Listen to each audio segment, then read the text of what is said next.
The sound was the same every single day. Clang, clang, clang. It was the rhythm of hell. Kale swung his heavy pickaxe, burying the metal tip into the black rock. Sweat burned his eyes. The air in the deep mines was thick with dust and the smell of sulfur. It was hot, a wet heat that stuck to the skin and made it hard to breathe. Here, deep beneath the earth, there was no sun.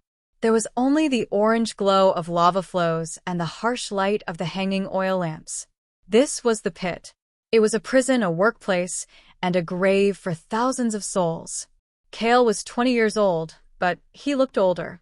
His face was stained with soot, and his hands were covered in thick calluses. He had been born in the pit. He had never seen a tree. He had never felt the wind. He only knew the rock, the heat, and the whip. "Pick up the pace, maggot," a voice roared. Kale did not look up. He knew that voice. It was Overseer Varg. Varg was a massive man who enjoyed cruelty. He wore polished leather armor that creaked when he moved. In his hand, he carried a whip made of braided wire. Beside Kale was an old man named Elias. Elias was slow today. His breathing was ragged, sounding like a broken bellows. Elias had been like a father to Kale. When Kale's mother died in a tunnel collapse 10 years ago, Elias had shared his meager rations of bread with the boy. He had taught Kale how to swing the axe without tearing his muscles. He had whispered stories of the above, a place where the ceiling was blue and endless. "I need a break," Elias whispered, his voice trembling. He leaned against the rocky wall, his chest heaving. "Don't stop," Kale hissed under his breath, not stopping his own work.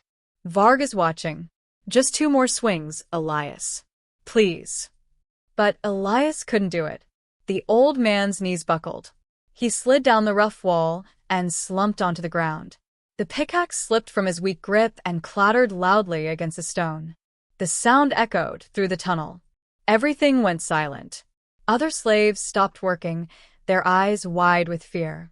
Varg walked over slowly. The sound of his heavy boots crunching on the gravel was terrifying. He loomed over the fallen old man. "Tired, are we?" Varg asked, his voice mockingly sweet. "Please, sir," Elias wheezed. "Just a moment. My heart." "Your heart belongs to the Emperor," Varg spat. "And if it cannot work, it is useless." Kale gripped his pickaxe tight.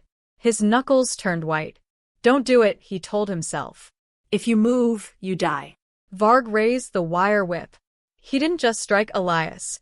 He beat him with a fury that had no reason. The old man curled into a ball, too weak to even scream. Something inside Kale snapped. It wasn't a thought. It was a physical sensation, like a dam breaking in his chest. The fear that had ruled his life for 20 years evaporated, replaced by a cold, white-hot rage. Kale stepped forward. "Stop," Kale said. His voice was low, but it carried through the silent tunnel. Varg froze. He turned slowly, his eyes narrowing in disbelief. No slave spoke to an overseer. "What did you say, boy?" "I said, stop." Varg laughed. It was a cruel, barking sound. He turned away from the bleeding old man and walked toward Kale. "You want to take his place? You want to die today?" Kale looked at Elias. The old man's eyes were open, but the light was fading from them. Elias looked at Kale and gave a tiny, almost invisible shake of his head. "Don't," his eyes said. But it was too late. Kale tightened his grip on the handle of his axe. He realized suddenly that he didn't care if he died. He just couldn't watch this anymore. He couldn't live one more second as a piece of machinery. Varg lashed out with the whip. The wire cut across Kale's shoulder, tearing his shirt and skin. The pain was sharp and blinding, but Kale didn't flinch. He didn't step back. He stepped forward. Varg looked confused. Slaves were supposed to cower. They were supposed to beg. Kale swung the pickaxe. He didn't aim for the rocks. He swung it sideways, with all the strength of a man who had been mining stone since he was a child. The heavy wooden handle slammed into Varg's chest. The air left the overseer's lungs with a whoosh. Varg stumbled back, gasping, dropping his whip. He fell onto his back, wheezing, looking up at Kale with pure shock. For 10 seconds, The mine was dead silent. The other slaves stared, mouths open. They looked at Kale as if he were a ghost. Kale stood over the overseer, his chest heaving. He looked at his own hands. They were shaking, but not from fear. They were shaking with power. He looked down at Elias. The old man smiled weakly, then closed his eyes forever. Kale felt a tear cut through the dust on his cheek. He looked up at the other slaves. There were 50 of them in this section. They were gaunt, dirty, and broken. But in their eyes, Kale saw something new. He saw a tiny spark. He looked back at Varg, who was trying to scramble to his feet, reaching for a whistle to call the guards. Kale kicked the whistle away. He raised his voice, shouting so everyone could hear. He bleeds. Kale roared, pointing at Varg. Look at him. He bleeds just like us. The spell of the Emperor was broken. The idea that the overseers were gods, that they were untouchable, shattered in that moment. Kale reached down and picked up the wire whip. He held it up. Elias is dead, Kale said, his voice hard as iron. I am dead, too. I died the moment I hit him. Now I am something else. Who is coming with me? A young woman named Mara stepped forward. She held a heavy iron bar. Then a large man named Jorin stepped up, clutching his shovel. One by one, the sound of tools hitting the ground ceased, replaced by the sound of shuffling feet moving closer to Kale. They were deep underground.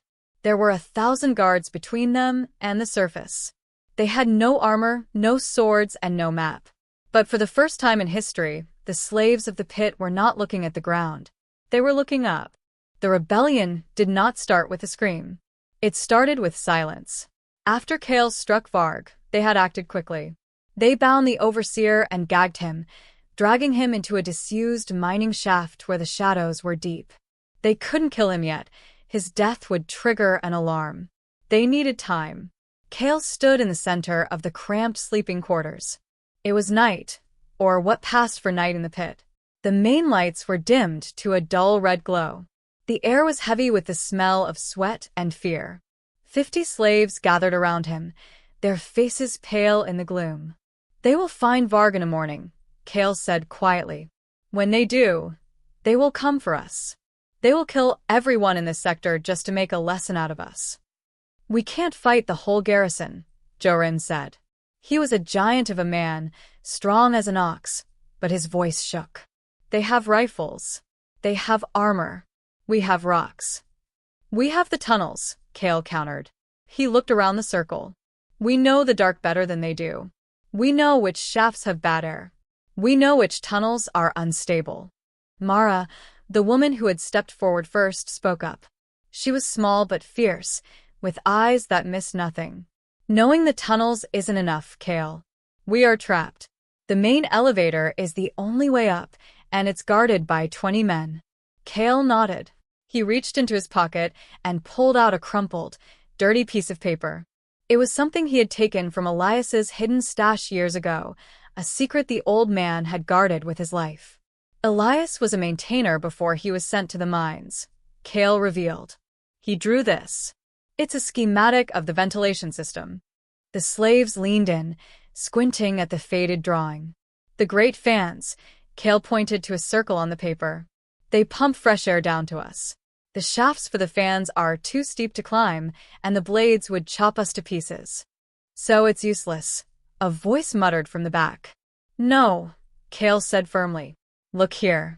He traced a line. The fans run on steam pressure from the thermal vents.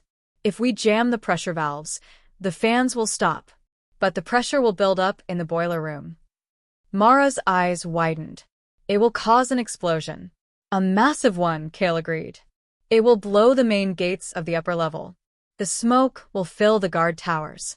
They won't be able to see us. In the confusion, we can take the service stairs.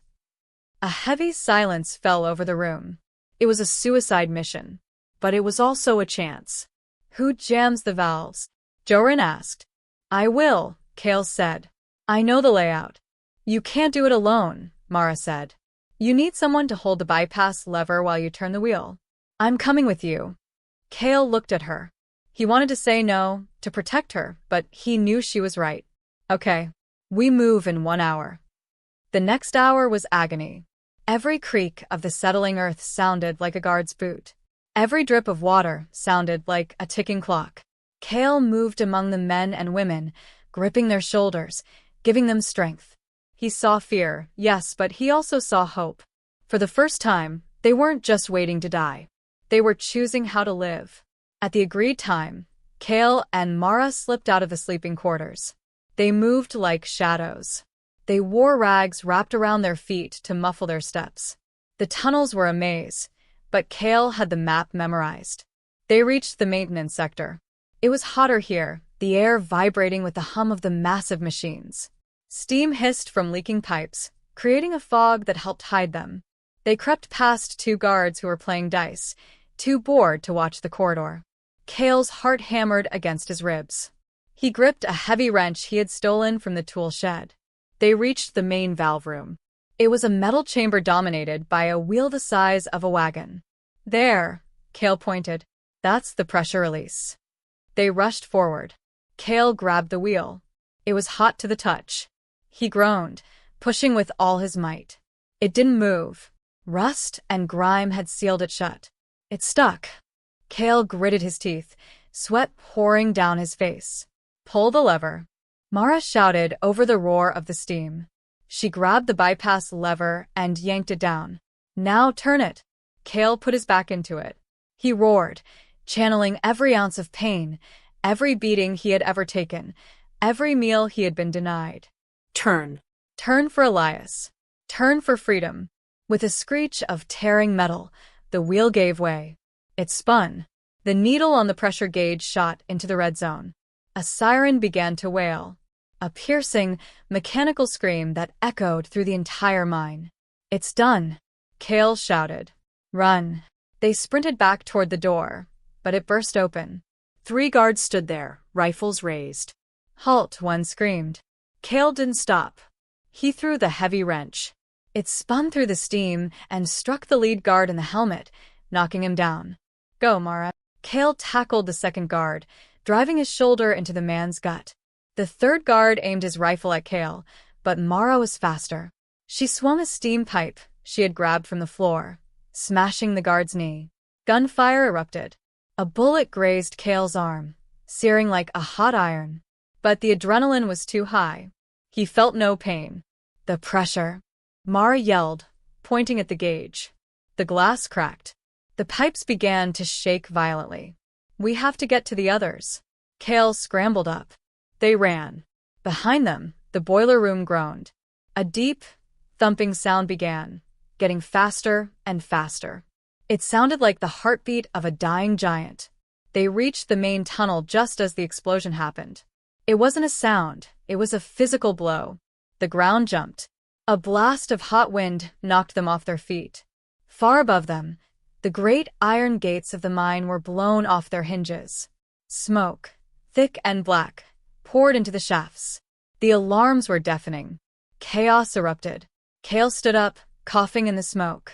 He saw Jorin and the others running toward him, armed with pickaxes and shovels. The gates are open, Jorin screamed, his face wild with joy. The path is clear. Kale looked at his army of slaves. They were covered in soot, bleeding and terrified. But they were moving. Up, Kale screamed, pointing to the service stairs. We go up. We take the sky. The uprising had begun. The ascent was a nightmare of noise and violence. The narrow service stairs, carved directly into the rock, were designed for maintenance crews, not for hundreds of escaping slaves. The air was choked with black smoke from the explosion below, which stung the eyes and burned the throat. Keep moving. Don't stop, Kale shouted, his voice hoarse. He was at the front, holding a stolen guard's sword. It felt heavy and awkward in his hand, but he swung it with desperate strength. They were halfway to the surface when the first line of defense met them. A squad of the Emperor's soldiers blocked the landing above. They were armored in black steel, their faces hidden behind gas masks. Fire, the commander ordered. Bullets pinged off the stone walls and sparked against the metal stairs. The sound was deafening in the confined space. A man next to Kale fell, screaming. Kale didn't hesitate. "Rush them," he yelled. "They can't shoot us all." It was a terrifying gamble. Kale leaped up the stairs, taking 3 steps at a time. He ducked under a rifle barrel and slammed his body into the soldier. They tumbled together on the landing. Kale punched the man's mask, cracking the glass. Behind him, Jorin roared like a bear. The big man used a metal door he had ripped from its hinges as a shield. Bullets dented the metal, but Jorin kept pushing forward. He rammed into the line of soldiers, knocking them back like bowling pins. The slaves swarmed over the soldiers. It was brutal and chaotic. It wasn't a battle of skill. It was a battle of desperation. The slaves fought with hammers, rocks, and their bare hands. They fought with the rage of a lifetime of chains. Kale scrambled to his feet. He saw Mara struggling with a soldier who had pinned her against the wall. Kale lunged, driving his sword into the gap of the soldier's armor. The man collapsed. "Are you okay?"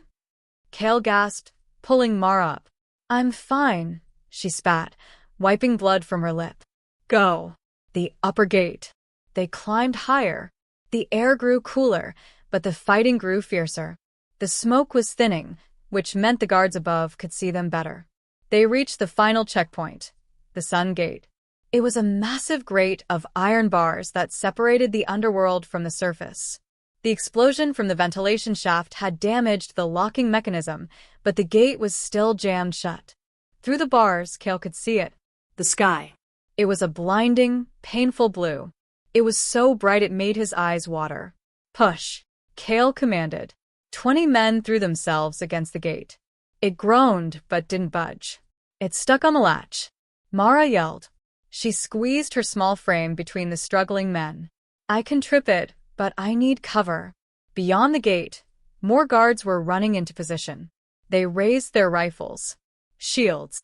Kale screamed. Jorin and 5 others stepped in front of the gate, holding up their makeshift metal shields.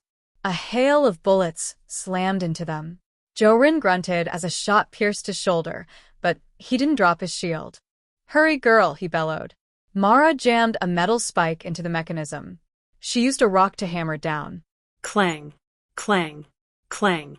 The sound was frantic. "Almost there," she cried. "Hold the line," Kale shouted, standing beside Jorin, deflecting a bayonet thrust through the bars.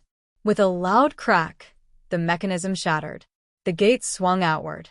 The slaves spilled out onto the surface, like water from a broken dam. The light was overwhelming. Kale fell to his knees, covering his eyes. The brightness was a physical weight. The air smelled strange, fresh, crisp, and clean. It didn't smell like sulfur. It smelled like dirt and pine. But they had no time to admire the view. They were in the courtyard of the mining fortress. High walls surrounded them, and alarm bells were ringing from every tower. "To the woods!" Kale yelled, pointing toward the tree line a mile away. They ran. It was a run for their lives across open ground. The guards on the walls fired down at them. Dirt kicked up around Kale's feet. He heard the whiz of arrows and the crack of rifles. People fell. Kale saw faces he knew, men he had shared bread with, women who had sung quiet songs in the dark, dropped to the grass, never to rise again. His heart broke with every step, but he couldn't stop. To stop was to insult their sacrifice. "Don't look back," he screamed to the others. "Run." They reached the edge of the forest. The trees were massive, ancient giants with thick bark. The slaves dove into the undergrowth, vanishing into the shadows of the leaves. Kale waited at the tree line until the last straggler made it in. It was Jorin, clutching his bleeding shoulder, limping heavily.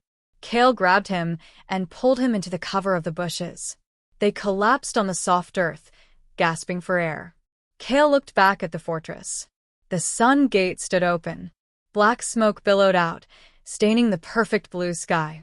Bodies littered the field, tiny dark shapes against the green grass. Kale felt a hand on his arm. It was Mara. She was crying, silent tears cutting through the grime on her face. "We made it," she whispered. "We're out." Kale nodded. He looked at his hands. They were covered in blood, his own, Varg's, the soldiers. We are out, Kale said, his voice hard. But we are not free. Not yet. The Emperor will hunt us. He will send everyone he has. He looked at the survivors. There were fewer than 30 left. They were wounded, exhausted, and terrified. They looked at Kale, waiting for orders. They were no longer slaves, but they were not yet soldiers. Kale stood up. The wind blew through his hair, cooling the sweat on his brow. Bandage the wounds, Kale ordered. We move deeper into the forest. We find water. We find high ground. Today we ran. Tomorrow we fight back. The revolution had survived its birth. Now, the war began. For 3 days, they were ghosts in the forest. The wilderness was as dangerous as the mines, but in a different way. There were no whips, but there was hunger. There was the biting cold of the night. There was the fear of the unknown. Most of the escaped slaves had never walked on uneven ground. Their legs ached, and the bright sun burned their pale skin. Kale pushed them. He had to. He knew that if they stayed in one place, they would die. Keep moving, Kale urged, helping a young boy over a fallen log. The Emperor's hunters are behind us. I can feel them. He was right. They were being hunted by the elite guard, led by a man known only as the Hound. The Hound was a legendary tracker. It was said he could follow the path of a bird through the air. On the 4th day, they found a canyon. It was narrow, with steep red walls and a shallow river running through the center. It was a dead-end, a box canyon, but it had caves high up in the walls. We rest here, Kale decided. We can defend this. Jorin, his arm in a sling made of torn rags, looked at the canyon walls. If they trap us in here, Kale, there is no way out. I know, Kale said, his eyes scanning the rim of the canyon. That is why we must make sure they don't leave, either. They spent the day preparing. They had no real weapons, so they made them. They sharpened sturdy branches into spears.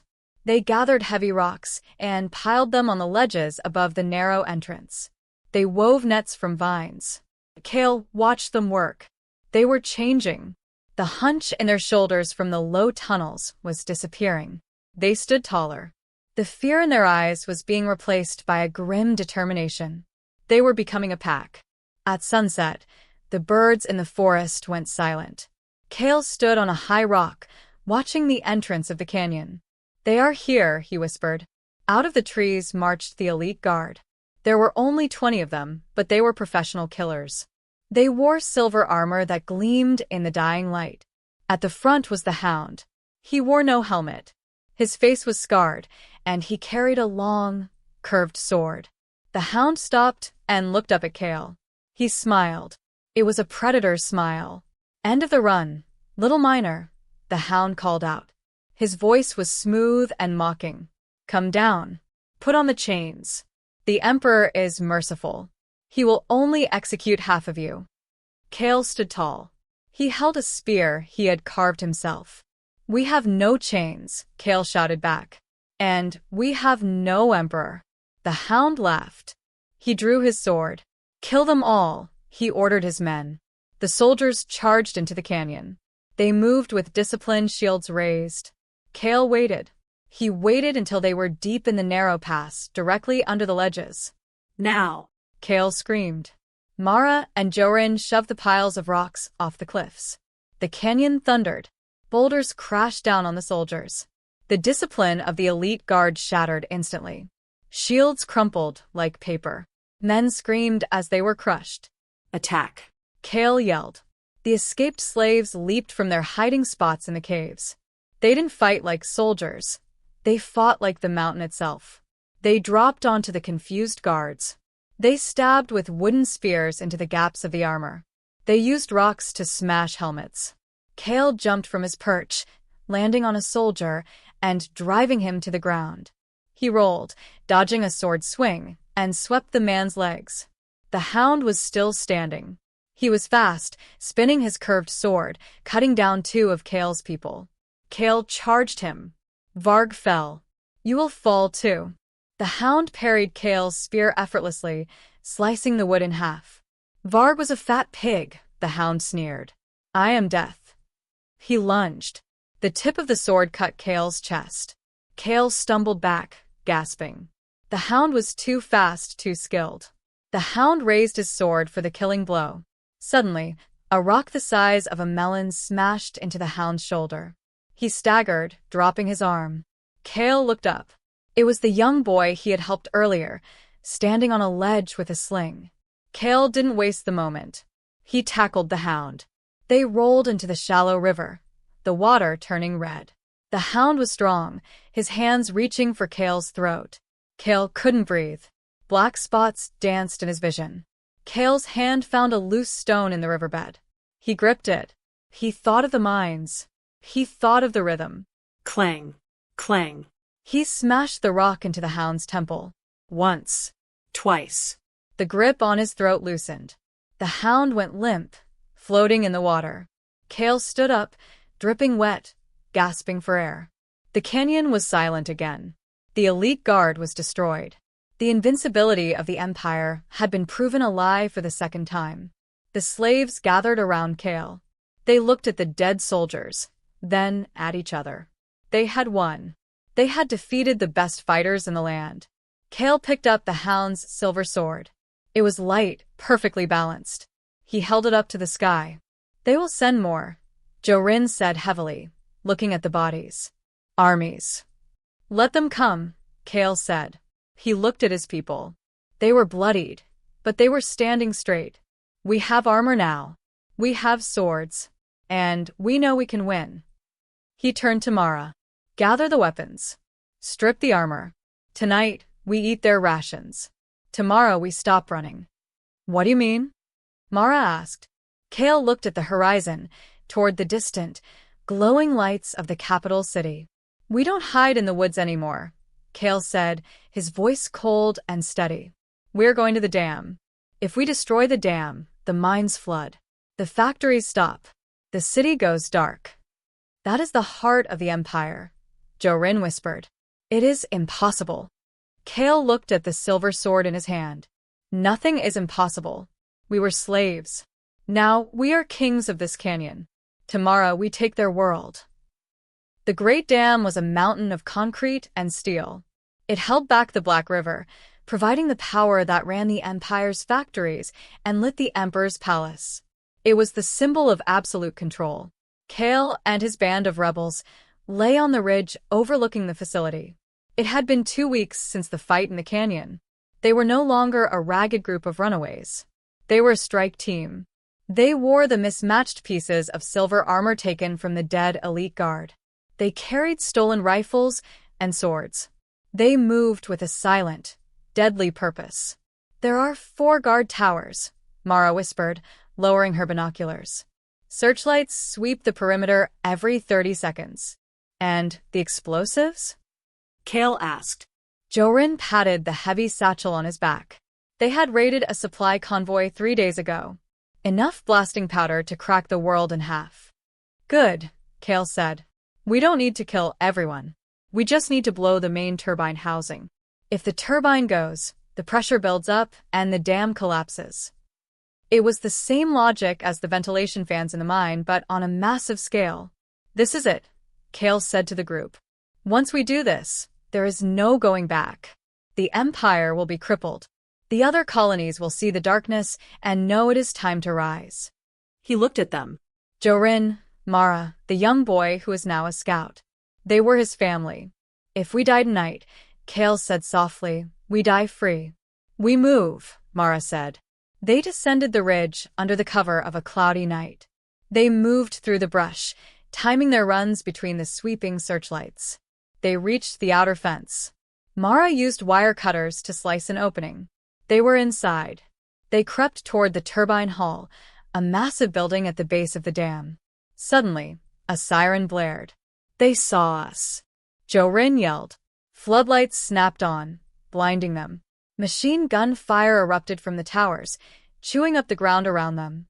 "Cover fire," Kale ordered. Half the rebels dropped to their knees and returned fire with their stolen rifles. It wasn't accurate, but it forced the guards to duck. "Run." "Get to the door." Kale grabbed Jorin, and they sprinted across the open concrete. Bullets whizzed past their ears like angry hornets. They reached the heavy steel door of the turbine hall. It was locked. "Open it," Kale screamed, firing his rifle back at the towers. Jorin placed a small charge on the lock. Boom. The door swung open. They rushed inside. The noise was deafening. Massive turbines spun, generating the electricity that enslaved the world. "Plant the charges." Kale pointed to the main generator. Jorin ran forward, unbuckling his satchel. Suddenly, the catwalk above them swarmed with soldiers. The Emperor himself was not there, but his general, a man with a golden eye patch, stood looking down. "Trapped like rats," the general sneered. Soldiers rappelled down from the ceiling. The rebels were surrounded. "Fight!" Kale roared. He drew the silver sword of the Hound. The battle inside the turbine hall was close-quarters chaos. The sound of gunfire was amplified by the echoing metal walls. Kale fought like a demon. He slashed, parried, and kicked. He saw Mara fighting back-to-back with the young boy. They were holding their own, but there were too many soldiers. The rebels were falling. Jorin reached the main generator. He was shot in the leg, but he kept crawling. He reached the turbine casing and began setting the timer. The general saw him. He aimed his pistol at Jorin. "No!" Kale screamed. He threw his sword. It spun through the air and struck the general in the chest just as he fired. The general fell from the catwalk. But the general's shot had gone wild. It hit a steam pipe next to Jorin. Scalding steam blasted out. Jorin screamed, but he didn't pull back. He slammed the detonator into place. He looked at Kale across the room. Jorin smiled. It was a peaceful smile. "Go," Jorin mouthed. "Jorin, no." Kale stepped forward. "Get them out," Jorin yelled, his voice cutting through the noise. "I have to hold the trigger manually. The timer is broken. Go." Kale's heart shattered. He looked at Mara. She was sobbing, dragging the young boy toward the exit. Kale looked at Jorin one last time. He raised a hand in a salute. Jorin nodded. "Retreat," Kale ordered. "Everyone out." Now. The remaining rebels fought their way back to the blown-open door. They scrambled out into the night, running toward the fence. They were halfway up the ridge when the world turned white. The explosion was silent at first, just a blinding flash. Then came the sound, a roar that shook the bones in Kale's body. The base of the dam disintegrated. The Black River, held back for 100 years, roared free.